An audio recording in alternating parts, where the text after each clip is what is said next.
Ward Carroll is a retired naval aviator. He hosts his own YouTube channel, and you can follow him at Ward Carroll. Ward, I'm glad you're here. I'm glad to be here, Julie.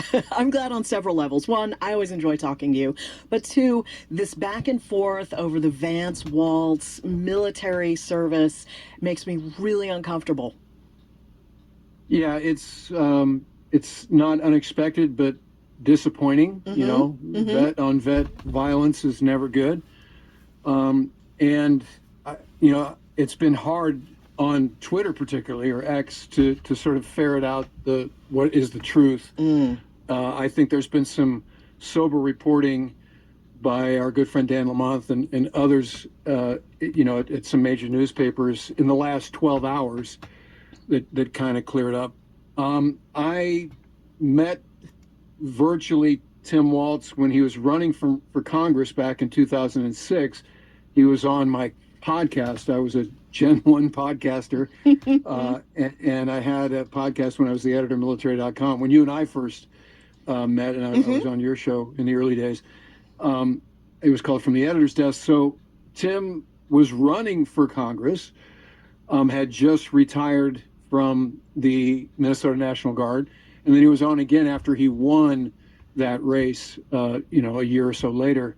And he was talking about veteran wellness issues way before any of the veteran service organizations or anybody else, about the same time that Paul Reichoff and IAVA were emerging on the scene to talk about this particular set of issues that we're facing post 9/11 veterans, you know, the wars in Iraq and Afghanistan, which quite frankly, the VA and traditional VSOs were not inclined or postured to handle.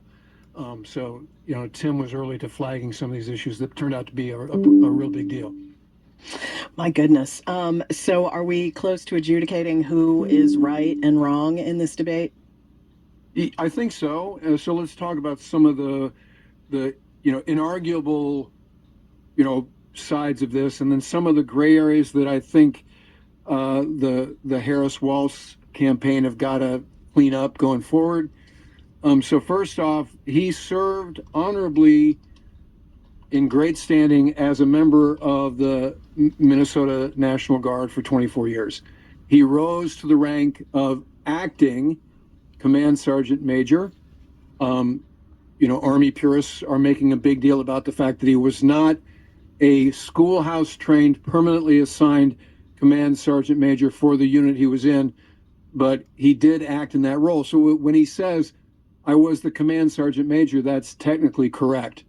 But in the sort of, you know, dancing angels on the head of a pin, you know, that is vets arguing with each other, it's got a level of, you know, falsehood that he should say, I was the acting command sergeant major, not the permanent command sergeant major. He says that he was in Operation Enduring Freedom, which if you say that, you know, without any caveats, it sounds like you served in Afghanistan. Well, Operation Enduring Freedom included all of the support network in Europe, and he was particularly in Italy during that time. And this also bleeds into his claim that he's made in passing. You know, you can get caught up in the moment on the stump of saying things. When I carried my rifle in combat, well, he carried a rifle in Italy during the time he was part of Operation Enduring Freedom. He didn't carry a rifle in the streets of Fallujah or, you know, Khost or any of the places that you would sort of assume when you say that you did. So that gets sort of a mostly untrue ranking, you know, those things. But when you level charges associated with those claims of coward and stolen valor, that is political overreach. And that's where particularly I you know, having dealt with Governor Walz and know how sincere he is with veterans issues, I believe those charges are politically motivated. You know, you see this movie that came out, this little vignette that came out with this guy Tom Behrens, where he's talking about, you know, he left us. The leaders don't do that. He's a coward. This is the guy that took his job when he left.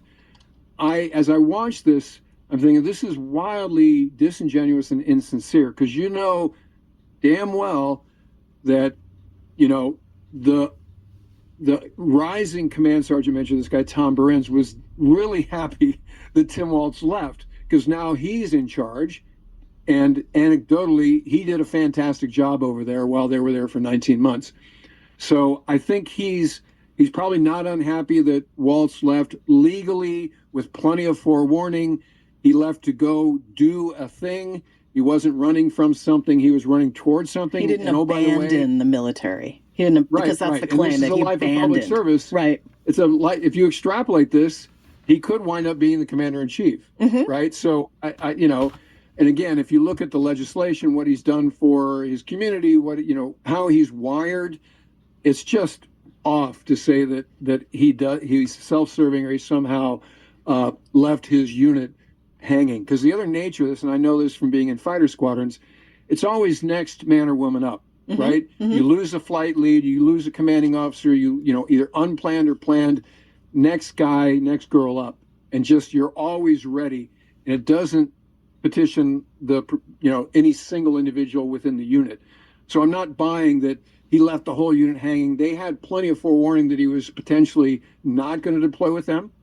And he was working both sides as he's, you know, and this is your world where you sort of are doing all the feelers and the political apparatus is kind of, you know, assessing your viability with that district.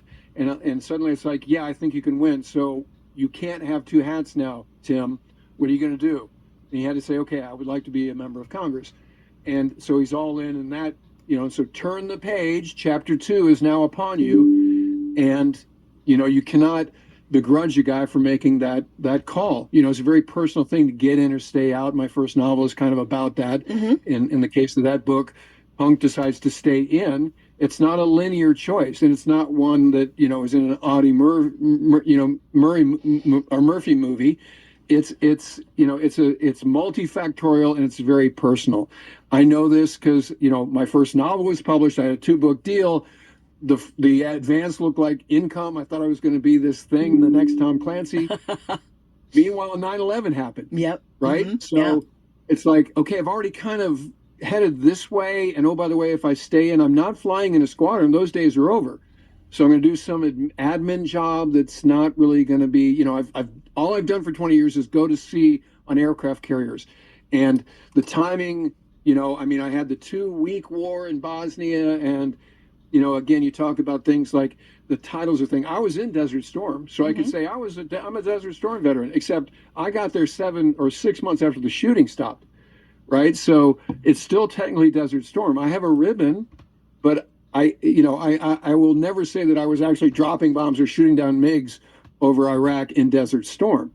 Right. So this is the same sort of thing that Tim Walz has got to watch when he says, I'm a veteran, you know, he's holding a sign, enduring freedom veterans for whatever, for Kerry. Like, okay, that is technically true, but you know that you're crossing a line here. Your fellow vets who actually were getting shot at in Afghanistan are going to take issue with, right? So I think this is housekeeping. He's not completely in the clear with respect to some of this stuff. I wouldn't call it stolen valor. It's not like he's wearing a seal pin or admiral's bars.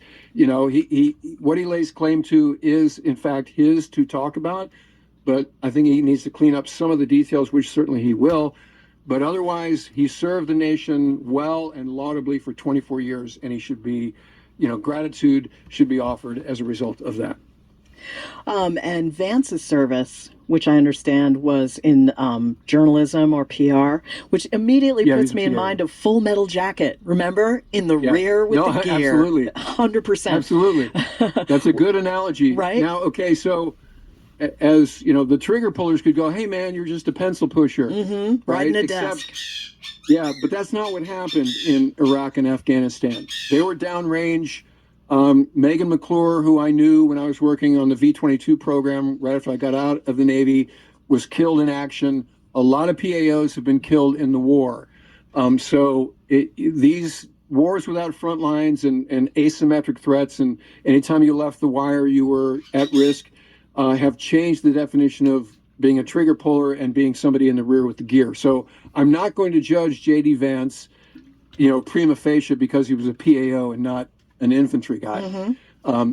However, I do take issue with him doing the, what's it called, oppo here? Yeah. In terms of the ad hominem attack on a fellow veteran, sort of cheap shotting him on the seams of the narrative in ways he knows are nothing but politics. Mm-hmm. So yeah. What I'm seeing, I think the velocity of this has decreased in the last 24 hours, let's say. I don't think it has legs, but I think it's important to sort of parse out, as we have done here in the last 5 minutes, what is truth and what is wild fiction. Really appreciate that explanation, Ward. I mean, because it's so important, and it's just really hard to make sense, especially early days before there was a lot of information available. They'd make these allegations, and it was just really hard tracking down what the truth was. Yeah, and on social media, the anger and the bile is just so over the top. Nobody which needs is always that. Disappointing. Yeah, nobody needs that. We don't need it. It's hideous. Exactly. Hideous. But so you think this is a bit of on the fade out?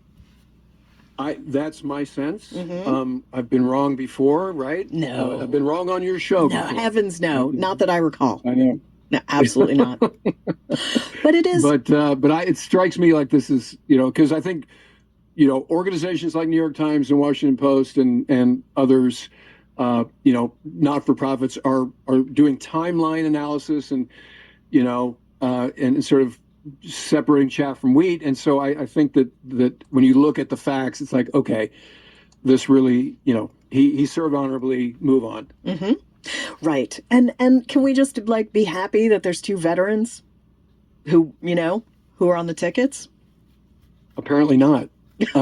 But maybe when the dust settles, we will. Has to be a fight over quién es más macho, who's got the bragging rights. It's like Ricardo Montalbani's most macho. Because remember, after Iraq and Afghanistan, we had this whole new generation of veterans who were coming into public service, into political life, and I feel like they've added so much. For example, to Congress, like Republican, Democrat, just their perspective, their experience, their will to serve has just, I think, been a great thing for America. And now here we are, running down two veterans. It's just like, our politics are gross. Well, yeah, true. And I think this is a particular time and place that needs to get out of the bloodstream, the national bloodstream. And that's a whole nother conversation. But there remains a veteran population, the post 9/11 vets, that will step up. They're Gen X and younger, and they will step up in time. I think they're just sort of, keeping their powder dry, to use a lame analogy. And we will see them next election cycle. They're beating this. They're on the stump. Buttigieg is one of those guys. Yeah. Seth Moulton, and guys like that, right? Who I know, and he's awesome, and so Chrissy Houlihan, Mikey Sherrill, there's tons of them. Yes, Mikey Sherrill, Academy grad, beat Army, I think I'm waiting for them to take the reins and get back to legislating and having civil discourse and doing productive things. Amen. Ward Carroll, always a pleasure. Have a great weekend, Ward. Thanks for joining me. Okay, you too, Julie. Take care. Always a pleasure. Ward